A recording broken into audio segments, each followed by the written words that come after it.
चुनावी जनसभा में इकट्ठा हुए बीएसपी व शिरोमणि अकाली दल गठबंधन के सभी छोटे बड़े पदाधिकारियों, नेताओं एवं कार्यकर्तागण, आज आप लोग पंजाब स्टेट में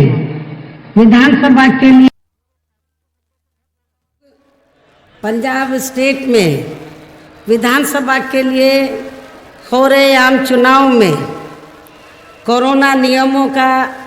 पालन करते हुए अपने गठबंधन के सभी उम्मीदवारों के समर्थन में तथा मेरे साथ साथ अकाली दल के प्रमुख श्री सुखबीर सिंह बादल जी को भी सुनने के लिए यहाँ भारी संख्या में इकट्ठा हुए हैं, तो उसके लिए मैं आप सभी लोगों का हार्दिक दिल से आभार प्रकट करती हूँ। हालांकि आज के प्रोग्राम में आदरणीय श्री प्रकाश सिंह बादल जी अपने खराब स्वास्थ्य होने की वजह से हमारे बीच में नहीं आ सके हैं। ऐसे में मैं कुदरत से इनके जल्दी ठीक होने की भी कामना करती हूँ। साथ ही मैं उनका पूरा आदर सम्मान भी करती हूँ,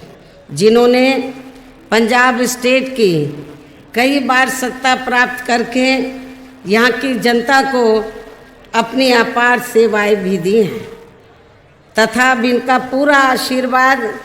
इनके अपने बेटे श्री सुखबीर सिंह बादल जी को प्राप्त है। साथ ही इस चुनाव में श्रीमती हरसिमरत कौर बादल भी पूरे जी जान से अपने इस बने गठबंधन को कामयाब बनाने में लगी है, उनकी मैं आभारी हूँ। लेकिन यहाँ मैं श्री प्रकाश सिंह बादल जी के बारे में एक बात जरूर कहना चाहूँगी। आप लोगों को ये मालूम है कि उन्होंने पंजाब स्टेट की मुख्यमंत्री के हैसियत से कई बार सेवा की है और उम्र भी काफ़ी हो गई है, लेकिन सेवा का जो जज्बा है वो उनके जहन से नहीं निकला है। इस उम्र में भी वो विधानसभा का आम चुनाव लड़कर तो फिर से जनता की वो सेवा करना चाहते हैं। उनको ये मालूम है कि मेरा बेटा तो काम में लगा है, लेकिन उन्होंने ये तैयार किया हुआ है कि जब तक मैं ठीक हूँ, स्वास्थ्य मेरा थोड़ा ठीक है, जब तक मैं चलने फिरने लायक हूँ, मैं पंजाब में अपने लोगों की सेवा करता रहूँ। यही कारण है कि उन्होंने तो पंजाब में जो विधानसभा का आम चुनाव हो रहा है, इस चुनाव में उन्होंने खुद भी चुनाव लड़ने का फैसला लिया और जिस सीट से वो चुनाव लड़े हैं, मैं चाहूँगी उस सीट पर गठबंधन के लोग उनको भारी वोटों के अंतर से जरूर जिताएं। ये भी मेरी पुरजोर आप लोगों से अपील है। अब मैं पंजाब स्टेट में विधानसभा के लिए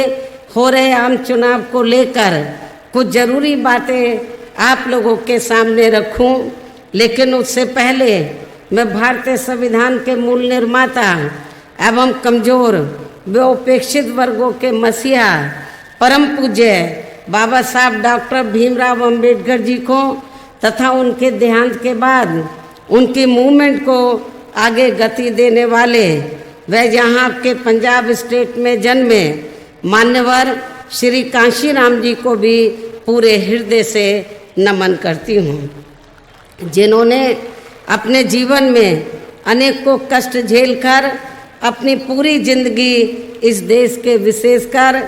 कमज़ोर एवं उपेक्षित वर्गों के लोगों को अपने पैरों पर खड़ा करने के लिए समर्पित की है। जो अब ये दोनों हमारे बीच में नहीं रहे हैं और अब इनके अधूरे पड़े कारवा को पूरा करने के लिए हमारी पार्टी पूरे देश में काफ़ी जी जान से लगी है। और इसी परिप्रेक्ष्य में ही बीएसपी ने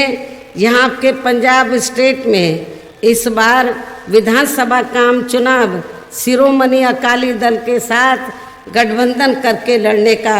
फैसला लिया है। और अब मैं इस बने गठबंधन को कामयाब बनाने के लिए आप लोगों को ये कहना ज़रूरी समझती हूँ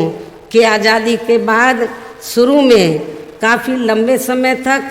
केंद्र व देश के अधिकांश राज्यों के साथ साथ आपके पंजाब स्टेट में भी कांग्रेस पार्टी की ही सरकार रही है। और आपके पंजाब स्टेट में तो अभी भी यहाँ कांग्रेस पार्टी ही सत्ता में आसीन है। लेकिन कांग्रेस पार्टी की गलत नीतियों एवं गलत कार्य प्रणाली की वजह से ही अब ये पार्टी केंद्र के साथ साथ देश के अधिकांश राज्यों की भी सत्ता से बाहर हो गई है। और अब इस बार मुझे ऐसा लगता है कि इस चुनाव में आपके यहाँ पंजाब स्टेट से भी ये पार्टी जरूर सत्ता से बाहर हो जाएगी, ऐसी मुझे पूरी उम्मीद भी है। इसके साथ ही ये पार्टी ज़बरदस्त जातिवादी होने के कारण शुरू से ही हर मामले में यहाँ दलित, आदिवासी व अन्य पिछड़ा वर्ग विरोधी पार्टी भी रही है और अभी भी है, जिस कारण केंद्र में रही इस पार्टी की सरकार ने इन वर्गों के मसीहा व भारतीय संविधान के मूल निर्माता परम पूज्य बाबा साहब डॉक्टर भीमराव अंबेडकर को भारत रत्न की उपाधि से भी सम्मानित नहीं किया था, जिसके लिए वो हर प्रकार से पात्र भी थे। इतना ही नहीं बल्कि इनके मूवमेंट को आगे बढ़ाने वाले अपनी पूरी जिंदगी इनके मूवमेंट को आगे बढ़ाने के लिए अपनी पूरी जिंदगी समर्पित करने वाले मान्यवर श्री कांशीराम जी के देहांत होने पर केंद्र में उस समय इसी कांग्रेस पार्टी की रही सरकार ने उनके सम्मान में एक दिन के लिए भी राष्ट्रीय शोक घोषित नहीं किया था, तथा न ही इस पार्टी की रही सरकार ने पिछड़े वर्ग की आरक्षण संबंधी मंडल कमीशन की भी रिपोर्ट को लागू किया था, जिसे फिर बीएसपी ने अपने कड़े संघर्ष एवं अथक प्रयासों से केंद्र में रही उस समय श्री बीपी सिंह की सरकार से ही लागू कराया था। साथ ही इसी सरकार में ही श्री बीपी सिंह की सरकार में ही बाबा साहब डॉक्टर भीमराव अंबेडकर को भी भारत रत्न की उपाधि से सम्मानित किया गया था। लेकिन अब केंद्र व अधिकांश राज्यों की भी सत्ता से बाहर होने पर यही कांग्रेस पार्टी खासकर दलितों, आदिवासियों व अन्य पिछड़े वर्गों के वोटों की खातिर आए दिन किस्म किस्म की नाटकबाजी करती रहती है, जबकि इन वर्गों के मामले में इस पार्टी की सच्चाई तो ये है, इन वर्गों के मामले में कांग्रेस पार्टी की सच्चाई तो ये है कि कांग्रेस पार्टी जब सत्ता में होती है